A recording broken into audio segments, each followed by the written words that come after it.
Hey guys, Lama Productions here, and today I am going to be basically doing a tutorial or walkthrough of what you should expect when first joining CSGO, or maybe just for anyone who needs catch up on CSGO or needs to better understand the game. So, first things first, why is that bird going at 5 frames per second when I'm at 120? I don't know.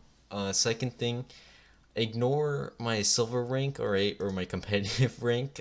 Just focus on my wingman, please. Because onto my next point, I have been queuing up with players that have, well, unranked players. I've been queuing up with people that are unranked, facing unranked players, and facing ranked players, and there's a clear definition between someone who's ranked or just someone who knows what they're doing compared to someone who's new to the game or just relatively new and doesn't really have as much of an idea of what they're doing. And hopefully what I'm going to be telling you guys will better alleviate that issue that I've been seeing. So we're gonna go through a menu first. So settings, I'm not really gonna go through it. It's rather self-explanatory. Launch matches and tournaments. That's basically your competitive replays. When you play a competitive game, download the you can download that game and then like spectate it. Next is your inventory, what CS:GO is known for. I would not really pay attention to this. It's gonna look something like this when you first start out.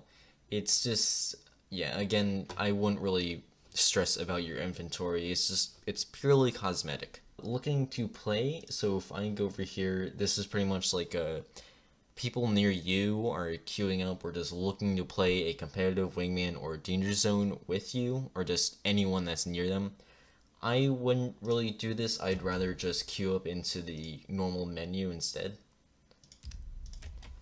And next, the most important one is the play CSGO or just play menu. This is the one that you'll be using because you're playing CSGO.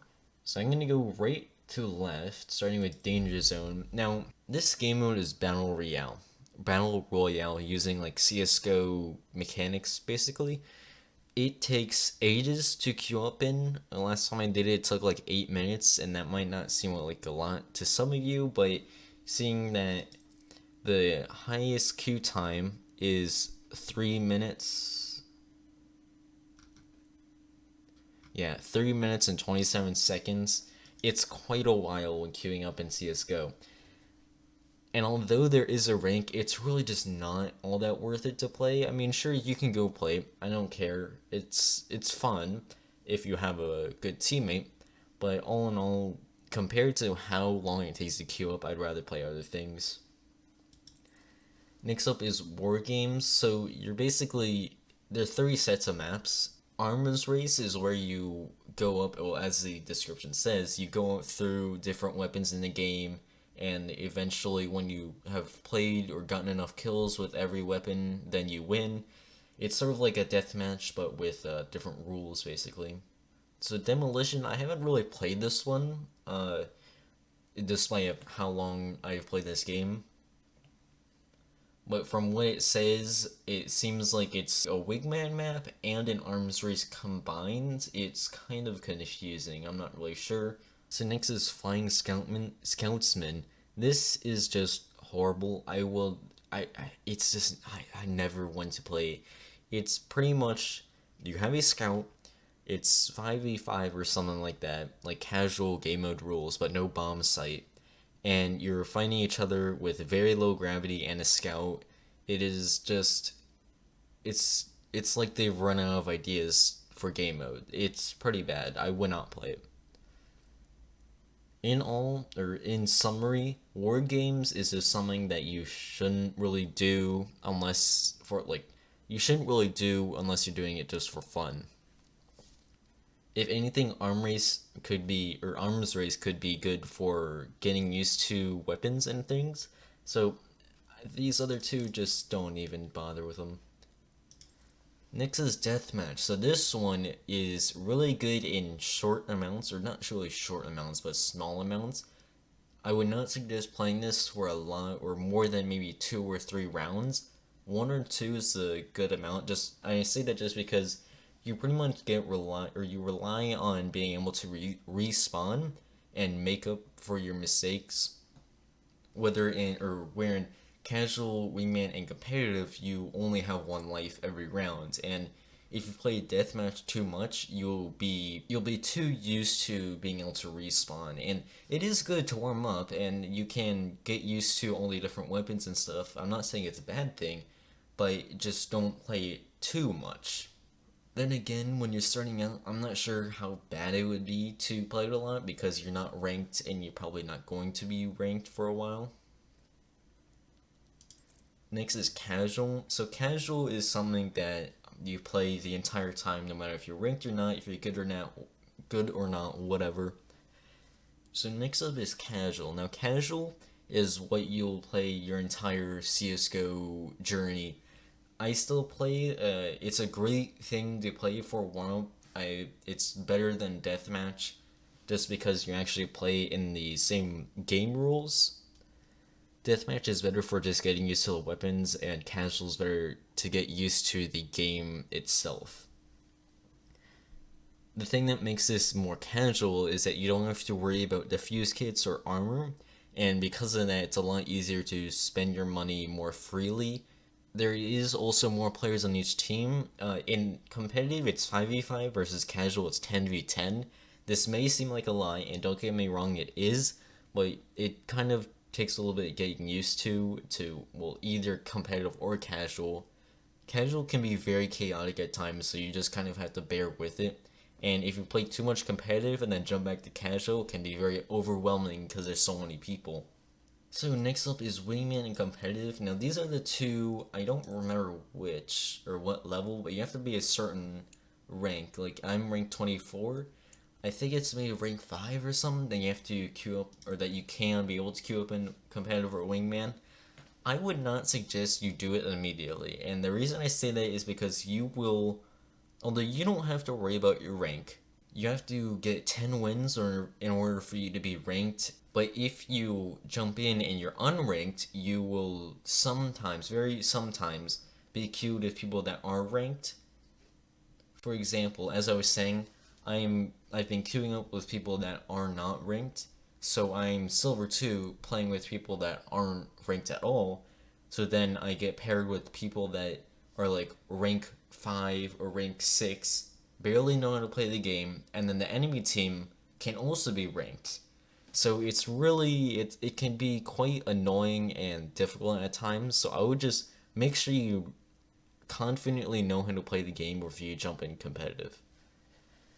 So competitive maps, as I just said, it's 5v5. You have to, unlike casual, worry about your armor and eco rounds and defusal kits.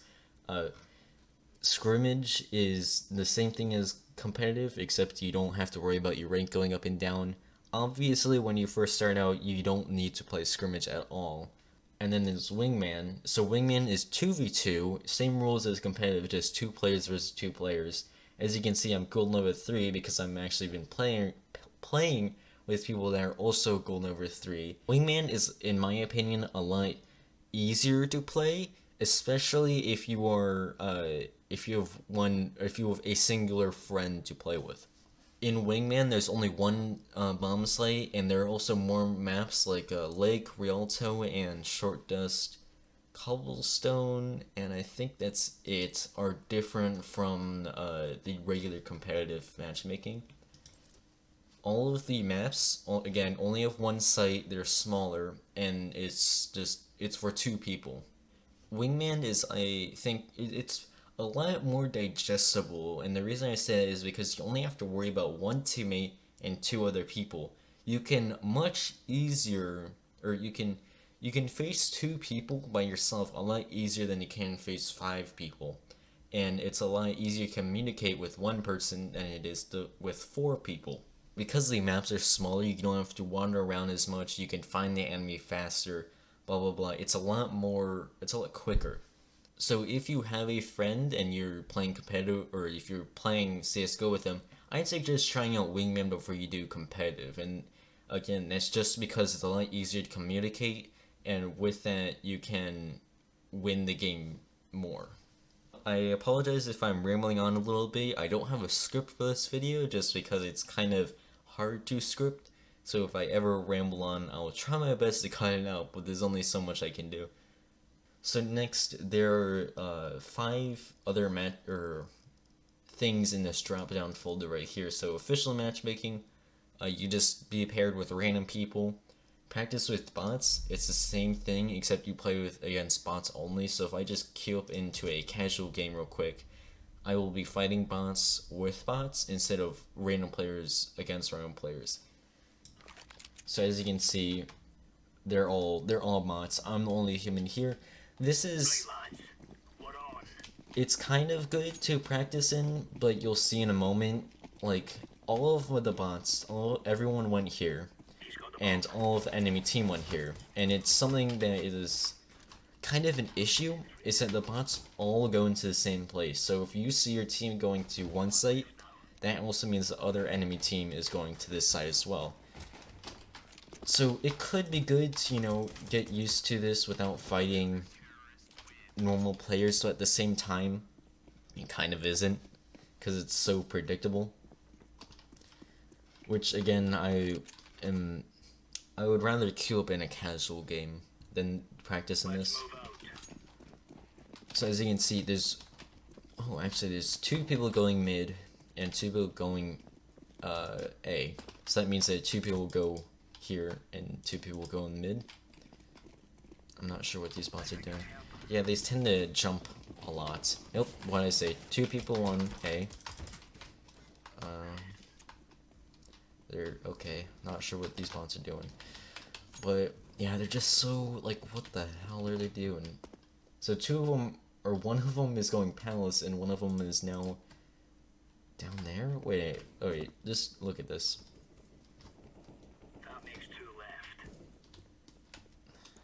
See, there's just one that's just sitting in their spawn. It's really just not that good. So what you can do, actually, if you have a friend on the other team, it can be actually pretty cool to, it's a way to practice with them. So if you have a friend on the other team, you want to just 1v1, you can type in bot_kick, if I can spell, and that will kick all of the bots from the session. This can be good. I mean, these are big maps for 2 people, but if you just want to like 1v1 or something, or just show them how to do certain smokes. Training course is a training course. I wouldn't say it's necessary really. I don't remember when they added it in, but I think it was relatively recently.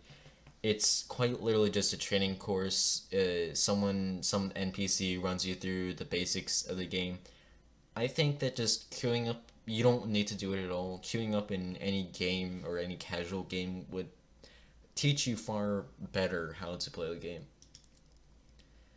Next is workshop maps. So this, you can visit the Steam workshop and other people make maps. So as you can see, the Aztec Minecraft, if you want to play Aztec in Minecraft but in CSGO, there you go.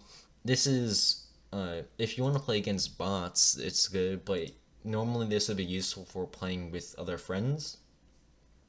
Unless you have maps like Recoil Master, Aimbots. What I will suggest is you do get Aimbots training. Just type that in the Steam Workshop. This is good for practicing. Now, everyone is kind of still, and you have to look through this, get a little used to this environment. But what's good is if you set it up in this way. So I'm going to make that, or shoot there, shoot there, shoot there, press the lock, and that. Actually, make that one a little bit shorter. I'm actually gonna unlock this for now, but what you can do is these spots are still, so you know it's good to practice if I can hit my shots. If I could actually play the game correctly, what this would be good for is just, you know, one tapping, practicing your one taps, blah blah blah, or just kind of like this. I'm really bad right now, Jesus Christ. What we can also do, set the speed, they can do some random movements, although they do kind of get stuck, and yeah. If you go ahead and shoot this long range, and have these on, and have all of these three, just set to 0 so that the bots will all die. They will spawn out there, and this can be good for practicing, you know, your op shots. Although you will never be encountering someone this far away, it can be good, you know, just practicing your quick scopes because they're small targets. So next is the community server browser. Now I have actually never seen this. This is the first time I'm seeing this, and that's just because there's no reason. There's no reason to browse this. I've never done it. I think this is used for like surf maps and things like that. I've never done it, despite me playing this game for quite a while now. So that was the end of this part. I will be going into the next part. I'll be talking about more in-game things, how to play certain game modes, how to different strategies, things like that. There's some things that I know right now that can be helpful. This one was just all about the menu, getting used to it, knowing which ones or what you can do where. But that is that. Thank you guys for watching. I will see you in the next one, again, talking about the in-game things. If you enjoyed this video, feel free to like, comment, subscribe, all those things. Lets me know that you like this and want to see more of it. Helps out the channel. Goodbye.